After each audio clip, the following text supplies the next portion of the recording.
Dans vos agendas, du 11 au 13 décembre 2022 se tiendra à Dakar le 54e sommet des leaders de l'aviation civile en Afrique, une rencontre pour se pencher justement sur la nouvelle feuille de route devant conduire à une aviation civile durable en Afrique. En prélude à ce sommet, les acteurs de l'aviation civile ont tenu un point de presse. Compte rendu, Ousmane Doye. La compagnie Air Sénégal prend des ailes et prend son envol pour de nouvelles ambitions. En accueillant ce 54e sommet de l'aviation civile, la compagnie Air Sénégal s'inscrit sur le signe du renouveau. Un temps pour s'expliquer, un temps pour se projeter sur l'avenir. C'est le programme de reconstruction des aéroports régionaux, le PRAS. Vous avez vu l'aéroport de Saint-Louis qui est en phase terminale, qui va bientôt commencer ses opérations, l'aéroport de Ourossogui-Matam et dans toutes les autres régions, nous allons reconstruire les aéroports. Mais il n'y a pas que ça pour faire vraiment de Dakar un hub aérien important.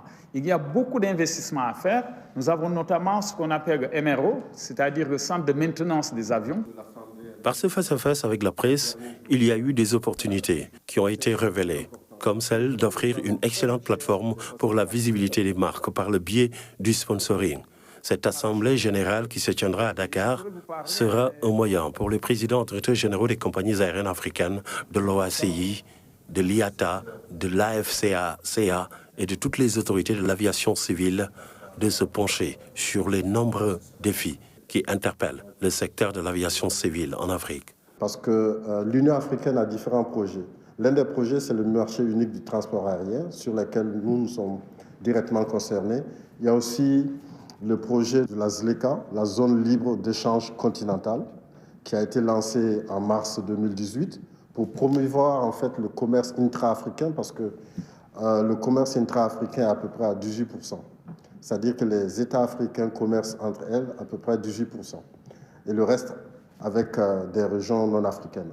En plus d'être un cadre d'échange, cette 54e Assemblée générale de l'aviation civile offrira plusieurs opportunités aux compagnies aériennes africaines, mais aussi sera un grand moment de rassemblement pour permettre aux compagnies africaines d'exposer par le biais du sponsoring leurs équipements et leurs moyens de se positionner parmi les plus grands de ce monde.